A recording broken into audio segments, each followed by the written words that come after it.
Every town has that one house everyone avoids, the one kids dare each other to touch on Halloween night. In my neighborhood, that house was the Henderson place. It sat at the end of Willow Creek Road, dark and slanted, with broken shutters and a single dead tree leaning toward the roof like it was trying to whisper something. For as long as I could remember, the place had been empty. Some said the last owner hung himself there after his family disappeared one Halloween decades ago. Others claimed they saw lights flickering inside when no one lived there. I never believed any of it, until last Halloween. It all started with a stupid dare. My friends and I were seniors in high school, and like every Halloween, we gathered at the park for candy raids and bonfire stories. Around midnight, the talk turned to the Henderson house. "Come on, dude," Mark said, pointing his flashlight at me. "You've got to do it this year. You're the only one who hasn't." "I'm not scared," I lied. "It's just an old house." "Then prove it," laughed Sarah. "Go inside, stay for 5 minutes, and we'll make you the Halloween king." Everyone started cheering. I didn't want to look like a coward, especially not in front of Sarah. So I agreed. The moon was bright, the air sharp with autumn chill. As we approached the Henderson house, the wind picked up, rattling the loose boards. The front gate creaked open on its own. "Perfect," Mark whispered. "It's inviting you in." I rolled my eyes and stepped through the gate, pretending not to notice my hands shaking. The grass was dry and brittle, crunching under my boots. When I reached the porch, the smell hit me like old wood, mold, and something else, something sweet but rotten. I pushed the front door. It groaned open. The inside was darker than I expected. My flashlight beam sliced through the dust, revealing tattered wallpaper, a staircase half collapsed, and a hallway that stretched too far for a normal house. That's when I heard it, a faint tapping sound like fingernails against wood. I froze, holding my breath. The sound stopped. I told myself it was the wind, but deep down I knew it wasn't. 5 minutes, man," Mark shouted from outside. "Clock's ticking." Yeah, I yelled back, forcing a laugh. I took a few cautious steps into the living room.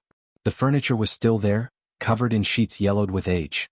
A chandelier hung crooked above me, its crystals swaying slightly, though there was no draft. Then I heard a whisper. It came from upstairs. "Come back." I turned toward the staircase.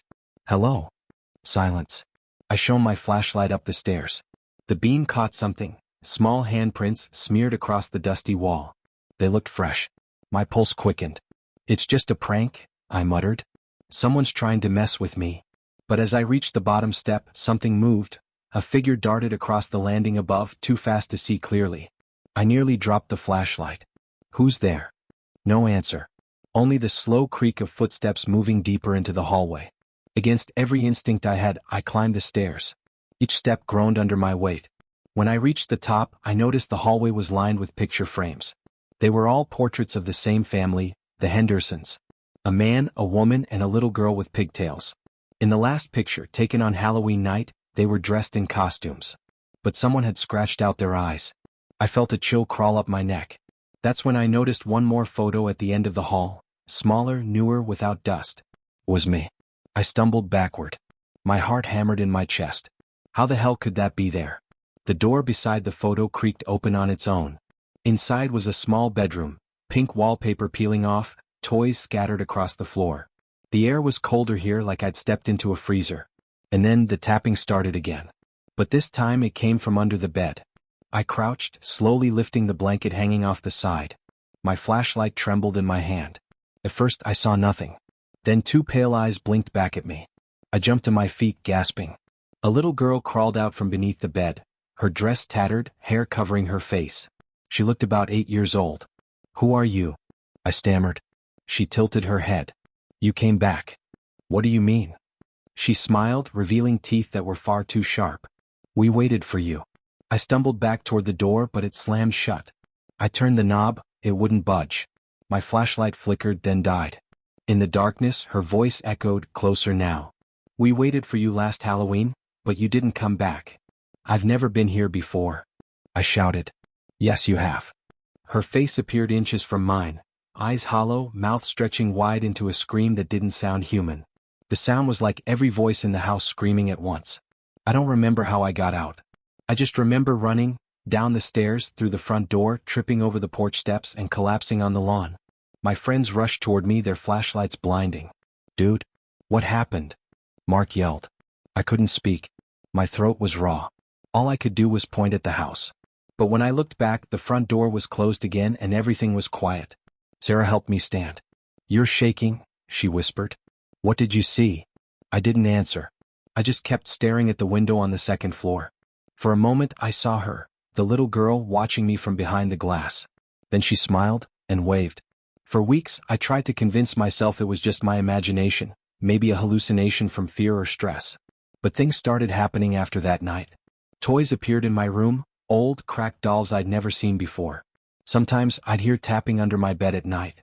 One morning I woke to find a picture frame sitting on my desk. It was the same one I saw in that hallway. The same Halloween portrait, only now there was a fourth figure standing behind the family. It was me. This Halloween I'm leaving town. I can't stay here anymore. Every year I feel that house calling me back. Last night I had a dream. I was standing in front of the Henderson house again, the door wide open, and the little girl was waiting on the porch. She said, "It's almost midnight. Time to come home."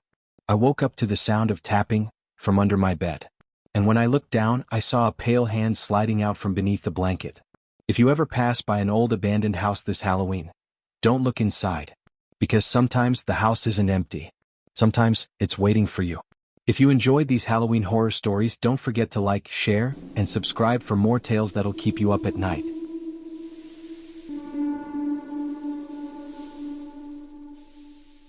Halloween has always been my favorite night of the year.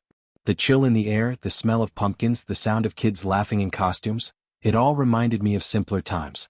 But last year Halloween stopped being fun for me. Because that was the night I met the Pumpkin Man. I grew up in a small town called Ashwood. We had our own Halloween traditions, haunted hayrides, costume parades, and the famous pumpkin contest held in the town square. Everyone carved their biggest and best pumpkin to impress the judges. But there was one rule everyone followed. Never carve a pumpkin after midnight on Halloween Eve. It sounded silly, just an old superstition. But people took it seriously. My grandmother used to tell me stories about a man who came for anyone who broke that rule. She said he wasn't human anymore, that he came from the fields, wearing a pumpkin for a head, looking for souls to keep his lantern burning. I always thought it was just something adults said to keep kids from staying up too late. Until last year. It was October 30th and my best friend Caleb and I were carving pumpkins in my garage. The contest was the next morning and we were determined to win. Caleb's pumpkin was incredible, a perfect Grim Reaper design. Mine looked more like a melted candle. "Dude, we're losing for sure," Caleb laughed. "You should start over." I checked the time. 11:50 p.m. "Nah, I've got 10 minutes. I can fix it." "Not after midnight," Caleb warned. "You know the rule." "Come on man, you don't really believe that." He shrugged. "Believe what you want, but I'm done." Caleb packed his tools and headed home. I stayed. I wasn't superstitious and I really wanted my pumpkin to look better. I kept carving, glancing at the clock every few minutes. By the time I finished, it was 12:03 a.m. "Guess I broke the rule," I muttered, smirking. I cleaned up and blew out the candles in the garage, but before I turned off the lights, I noticed something strange. My pumpkin, my ugly, half-smiling pumpkin, had changed. The grin looked wider now. And deeper. I laughed nervously. Guess I'm more tired than I thought. I turned off the lights and went inside. That night, I had the worst dream of my life. I was standing in a field of dead corn under a blood-red sky. A tall figure stood at the edge of the field.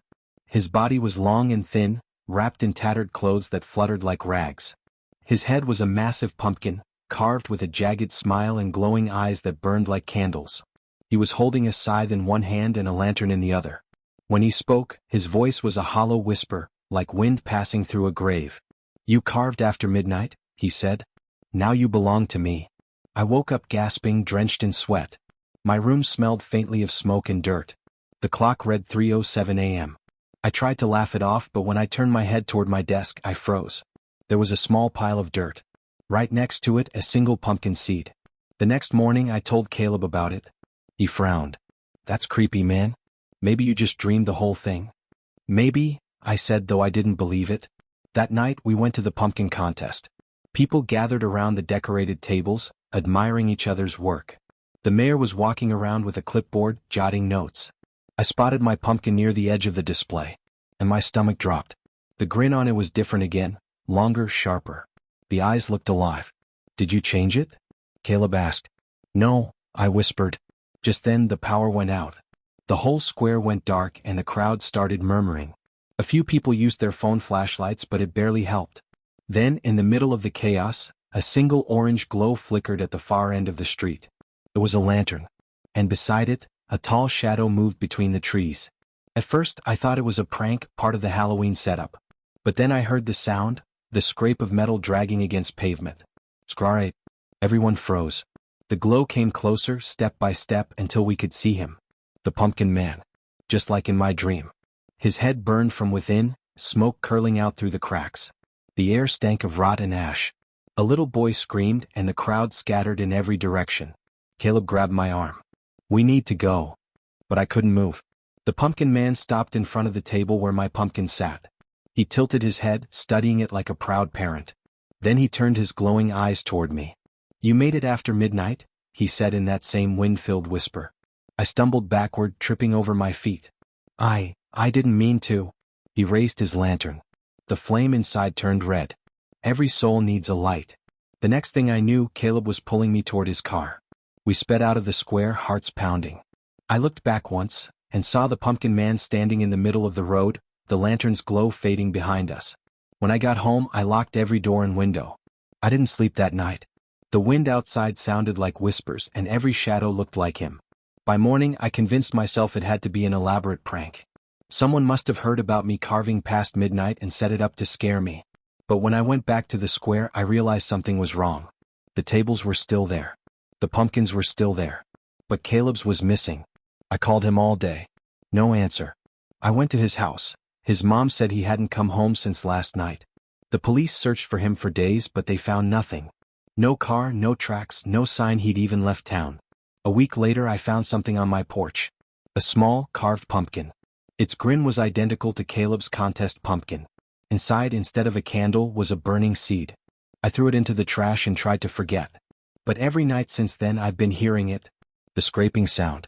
It starts faint, like something dragging through the leaves outside my window. Then it gets louder. Closer. Scariest. Last night I heard it again, but this time I didn't look out the window. I just stared at my ceiling and tried not to move. Around 2 a.m. my phone buzzed. It was a message from Caleb.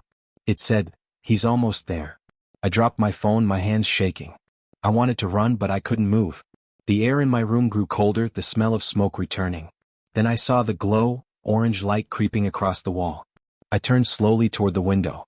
He was standing outside, holding the lantern. His pumpkin grin glowed brighter as he lifted the scythe. And then he whispered, "You carved after midnight." The glass cracked. The lights flickered. And everything went dark. If you ever carve pumpkins for Halloween, remember this. When the clock hits midnight, stop. Blow out your candles. Go inside. Because once the Pumpkin Man knows your name, he doesn't stop until your light burns for him. If you enjoyed these Halloween horror stories, don't forget to like, share, and subscribe for more tales that'll keep you up at night.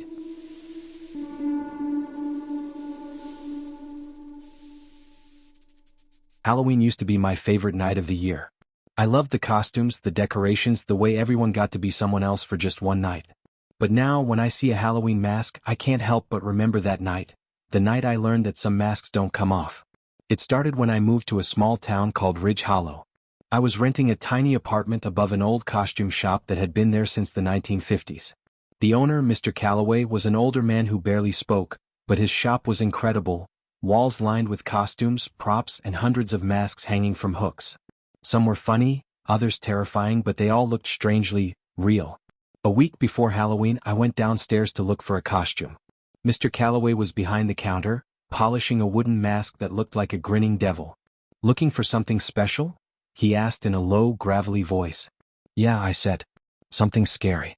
I'm going to a Halloween party tomorrow." He stared at me for a moment, then smiled faintly. "I think I have just the thing." He led me to a back room I'd never seen before. It smelled like dust and candle wax. The walls were lined with masks, hundreds of them. Demons, animals, monsters, faces of people I didn't recognize. But one mask stood out. It was pale, with hollow eyes and a faint, twisted smile. The material looked like real skin, but it was soft, almost warm to the touch. "That one," I said, pointing. Mr. Calloway hesitated. "That mask isn't for sale." "Why not?" He wiped his hands on a rag. "It's old. It belonged to the previous owner." "I'll just rent it," I said, half joking. I promise I'll bring it back. He stared at me for a long time before finally sighing. All right. But wear it only on Halloween night. And when you take it off, look in the mirror before you do. Understand? I nodded, though his words made no sense. He wrapped the mask carefully in black cloth and handed it to me. That night, curiosity got the better of me. I unwrapped it in my apartment and held it up to the light. The mask seemed to shift slightly in my hands, like the expression changed when I moved it. I laughed nervously. Creepy but cool, I said, setting it down. When Halloween night came, I put on a black hoodie and the mask. The inside was cold at first, but as it settled on my face, it warmed up, almost like it was molding to my skin. The fit was perfect. Too perfect. I looked in the mirror. The mask smiled back at me, its mouth slightly open as if breathing. For a moment I thought I saw my reflection blink out of sync. I shook it off and headed to the party. At first, everything was normal. People laughed, music blasted, and my costume got a lot of compliments. But as the night went on, I started feeling strange. My head was heavy, my thoughts blurred. Someone bumped into me and I turned so fast I didn't even recognize my own voice when I snapped, "Watch it." The guy frowned. "Dude, chill. It's just a party." But I couldn't. I felt anger boiling up from nowhere. My skin itched beneath the mask. My heartbeat thundered in my ears. I stumbled into the bathroom, shut the door, and looked in the mirror. The mask looked different now. The smile was wider, the eyes darker. I tried to pull it off, but it wouldn't budge. My nails scraped against it like it was glued on. Come on, I muttered, tugging harder. It didn't move. Then I heard whispering. Soft, right behind my ear. "Don't take me off." I spun around, but the bathroom was empty. I looked back at the mirror, and the reflection wasn't doing what I was doing. It was still smiling. That's when the lights flickered and everything went black. When I came to, I was outside, standing in the middle of the street. My hands were covered in something dark. It took me a second to realize it was blood. People were screaming in the distance. Sirens wailed. I looked down and saw a broken bottle on the ground beside me. My reflection stared back at me from the shards, the mask still smiling. I ran home, heart pounding, every step echoing in my head. When I burst into my apartment, I rushed to the mirror again and tried to tear the mask off. I clawed at it until my face burned, but it felt like part of my skin now. "Please," I whispered. "Just come off." And then I remembered what Mr. Calloway said. "Look in the mirror before you do." I forced myself to stare straight into the glass. The reflection's grin twitched. Slowly, its mouth opened wider than mine could ever go, revealing rows of teeth. "You wanted to be someone else," it whispered. "Now you are." Pain exploded across my face. I screamed as the mask peeled itself off, taking skin with it. I collapsed to the floor, gasping, blood dripping down my neck. When I looked up again, the reflection was still smiling even though the mask was gone. It moved closer, pressing its hand against the inside of the mirror. I stumbled back. Then the glass rippled like water and a hand reached through. It grabbed my arm. The cold, leathery fingers dug into my skin and pulled. I fought, screamed, but it dragged me forward until my face hit the glass. Only the glass wasn't solid anymore. It felt like falling into ice. Everything went black. When I opened my eyes, I was standing inside the mirror. My apartment was on the other side. The mask lay on the floor, blood-soaked, lifeless. And standing above it was another version of me, wearing my clothes, smiling with my face. He picked up the mask and placed it gently back on the shelf. Then he looked at the mirror, at me. "Thanks for the trade," he said and turned away. I screamed, pounded the glass, but no one could hear me. Days passed. Then weeks. I watched him live my life while I was trapped inside that reflection. Sometimes, when someone walks by and glances at the mirror, I try to move. I try to get their attention. But they just think it's a trick of the light. A month later, the costume shop closed down. The sign was taken down and Mr. Calloway disappeared. The building was condemned. Now it's Halloween again. I can see the moonlight shining through the window across the street. Someone just moved into my old apartment. I watched as they unpacked boxes, laughed on the phone, and finally noticed the mirror leaning against the wall. They looked into it. For a split second our eyes met. And I smiled. Because when you wear the wrong mask on Halloween, sometimes it decides to wear you. If you enjoyed these Halloween horror stories, don't forget to like, share, and subscribe for more tales that'll keep you up at night.